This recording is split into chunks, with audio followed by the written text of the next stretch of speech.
Local 4 News starts now with a breaking news alert. And that breaking news is the Attorney General of the United States speaking publicly for the first time about the FBI raid at the Florida home of former President Donald Trump. Merrick Garland says he's filed a motion to unseal the warrant that was used as the basis for the raid at Mar-a-Lago Monday night. The former president has been critical of the search, but has not shared details about what's in this warrant, even though he already has a copy of it. Garland says he's moving now to unseal it because Trump publicly confirmed the search and because of the intense public interest. Much of our work is by necessity conducted out of the public eye. We do that to protect the constitutional rights of all Americans and to protect the integrity of our investigations. The men and women of the FBI and the Justice Department are dedicated, patriotic public servants. Every day, they protect the American people from violent crime, terrorism, and other threats to their safety while safeguarding our civil rights.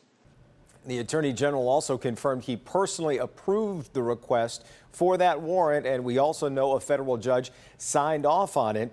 Garland spoke for less than 4 minutes and did not take questions. It's still not clear how quickly the warrant will be unsealed. There's also breaking news out of Ohio. Police are in a standoff situation with a man they believe tried to breach an FBI office in Cincinnati this morning. The feds say a man tried to get into the visitors screening area, fired a nail gun, and then held up an assault rifle before running off. The motive here unknown, but this incident comes as threats are increasing against federal agents in the days following that raid on the former President Donald Trump's Florida home. This is still an active scene. We will keep you posted on this as it develops. One man is dead and another under arrest after some kind of confrontation at the GM assembly plant in Orion Township. The Oakland County Sheriff's Office says both men were part of a cleaning crew working in the plant overnight. Very early this morning, deputies found 49-year-old Gregory Robertson injured. They tried CPR, but he was pronounced dead. A 48-year-old man is in the Oakland County Jail right now and could be facing homicide charges. The assembly plant closed today, but is expected to reopen tomorrow. Police in Redford Township are looking for two men after a hit and run that involved a 6-year-old boy. They say the child was riding his bike near Vassar and Brady when he was hit by a blue 2012 Chevy Impala. The car was abandoned at the scene. Two men ran off. We're told the little boy is in critical condition. Police are asking any witnesses to come forward, and they are also checking surveillance video at this moment that might help catch or identify those suspects. Day 2 of testimony in the Gretchen Whitmer kidnapping trial, and it's just wrapped up in Grand Rapids. Adam Fox and Barry Croft are being retried in the case after a jury could not reach a verdict last spring. Today, an undercover witness for the FBI was on the stand as undercover recordings of the Wolverine Watchmen were played. The jury heard defendant Barry Croft specifically identify the governor as a politician those angry about the lockdowns should target. There are 1,000 hours of taped conversations. Defense attorneys argue the jury is only hearing just a few seconds of those, though. We'll have more from court coming up tonight at 5. A civil trial connected to the Flint water crisis has ended with the jury unable to reach a verdict. The 4 plaintiffs, who were children during the crisis, filed suit against 2 engineering firms working in Flint during that time period.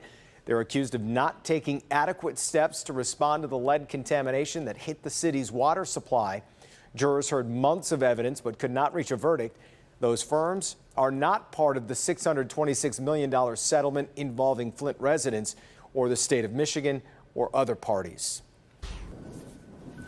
Well, if it's been too hot for you lately to, I don't take an evening walk or even eat dinner outside, tonight might be the pick of the week as you get a nice look at Ann Arbor and the big house there. It's pretty chill out there. Let's bring in Kim Adams, who's keeping an eye on the forecast for us today. Hey, Kim. It is really nice out there, Jason. You're right. And we'll have tonight and tomorrow night for you to eat outside, take your dog for a walk. Now, Saturday night is still kind of in question. We'll talk about that in a little bit. But right now, 81 out at City Airport, 80 down in Grosse Ile, upper 70s at Metro Airport. A little cooler than it was yesterday. In fact, if you look at Pontiac, they are only at 73 degrees. But it is going to be nice for the next couple of days. And then after that is when it looks like we will get a chance of a shower coming in at least sometime Saturday evening and to the overnight hours. So coming up in the forecast, we're going to break down that weekend forecast and let you know what you can expect for the next several days. Jason?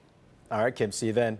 Firefighters trying to find out how a house exploded in Evansville, Indiana, just devastating the neighborhood there. More than 36 homes damaged.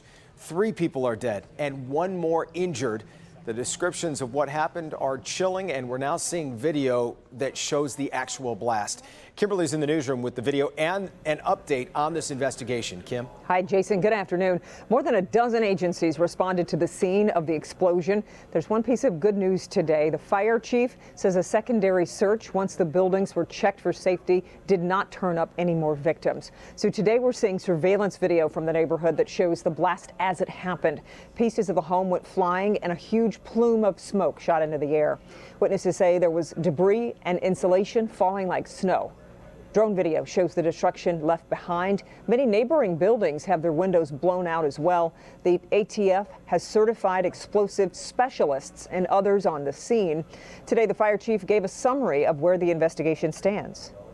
No cause is determined at this time. Investigation is ongoing, and at this point it's going to be a very tedious process and lengthy because 39 homes were damaged surrounding the blast site, and 11 homes are uninhabitable, so they'll have to be demolished.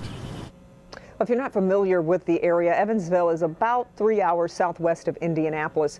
The local utility, CenterPoint Energy, says it was last called to the home back in 2018. It's working close with investigators. We'll, of course, keep you posted if and when they reveal the cause of this. For now, Jason, we'll send it back to you. Yeah, incredible video. Yeah. All right, Kim. Gas prices dipped below $4, but are they headed back up again later this fall? Well, for now, you might want to just enjoy the relief. The national average for a gallon of regular has fallen to $3.99, which is down 68 cents in the last month. Prices peaked at more than $5 back on June 14th. The president has been releasing 1 million barrels of oil per day from the National Reserve, but that's going to end in October. Blight removal is a slow but steady process in the city of Detroit. Neighborhood by neighborhood, block by block, and building by building, the city is working to boost its appearance. Kim DeGiulio takes us along for a blight removal mission to show us what a difference that can make. This rundown auto sales business on the corner of Grand River and Archdale had their chance to clean up the blight surrounding their business. But after 5 tickets and a period of waiting time, they did nothing, which is why the city has now stepped in. The Detroit Blight Remediation Division drives around the city looking for businesses like this one, issuing tickets when they see violations like these. Defective fence because the fence was hit and compromised, vegetation overgrowth, defective signs.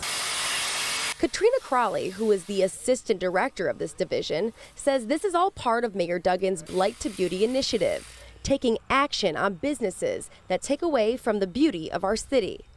Okay, now here it is. Even just the removal of this damaged fence will make a big difference of how this area appears, which will ultimately help surrounding businesses in this area. There are business owners who will reach out to us and say, hey, this property next to mine, an active business, is blighted. Over time, the city has created a lookbook of all of the properties they've fixed, some properties unrecognizable after their transformation. We always want to put properties back into productive use, some kind of way.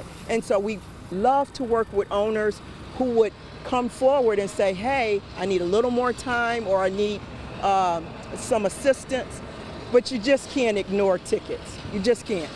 Katrina, who lives in the city of Detroit, says she loves working for this division. She's seeing the city that she's from transform right before her eyes. It is absolutely inspiring, infectious. Every day I get up, I'm happy to go to work, and we can have beauty all around us, not just in the suburbs, but also here in the great city of Detroit. Grand River is just one of 14 corridors that the city is focusing on to remove blight. Others include McNichols, 7 Mile, Woodward, Jefferson, and Gratiot, to name a few. In Detroit, I'm Kim DeJulio, Local 4. And since the beginning of this year, the Blight Remediation Division has fixed more than 400 properties in those 14 corridors.